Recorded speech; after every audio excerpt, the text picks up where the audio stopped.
അള്ളാഹുവിൻ്റെ പ്രവാചകൻ സ്വല്ലല്ലാഹു അലൈഹി വസല്ലം ഒരിക്കൽ പറഞ്ഞു, കുല്ലു ഉമ്മത്തി യദ്ഖുലൂനൽ ജന്ന ഇല്ലാ മൻ അബാ. എൻ്റെ ഉമ്മത്തിലെ മുഴുവൻ ആളുകളും സ്വർഗത്തിലാണ്, ഇല്ലാ മൻ അബാ, വിസമ്മതിച്ചവൻ ഒഴികെ.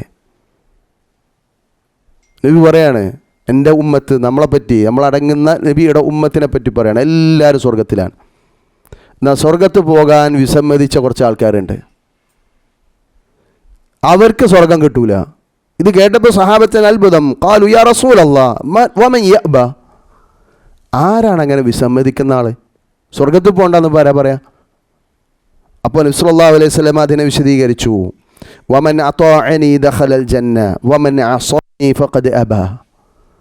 എന്നെ ആരനുസരിച്ചോ അവൻ സ്വർഗത്തിൽ പോയി, എന്നെ ആര് ധിക്കരിച്ചോ അവനാണ് ആ വിസമ്മതിച്ചവൻ. വിഷയം ഗൗരവമാണ്. മുഹമ്മദ് റസൂലുള്ളാഹി എന്ന് കലിമത്ത് ഷഹാദ ഉച്ചരിച്ചത് കൊണ്ട് മാത്രമായില്ല. ആ കലിമത്ത് ഷഹാദ ഉച്ചരിക്കുന്നതോടുകൂടെ നമുക്ക് നിർബന്ധമാകുന്ന വിഷയമാണ് ആ പ്രവാചകനെ പരിപൂർണമായി ഫോളോ ചെയ്യുക. ആ പ്രവാചകൻ വിലക്കിയ കാര്യങ്ങളിൽ നിന്ന് പരിപൂർണമായും മാറി നിൽക്കുക എന്നുള്ളത് അതിലേറ്റവും സുപ്രധാനമായ കാര്യമാണ് എന്ന് പ്രവാചകൻ സല്ലല്ലാഹു അലൈഹി വസല്ലമയുടെ ഹദീസുകളിൽ നിന്നൊക്കെ നമുക്ക് മനസ്സിലാക്കാൻ പറ്റും.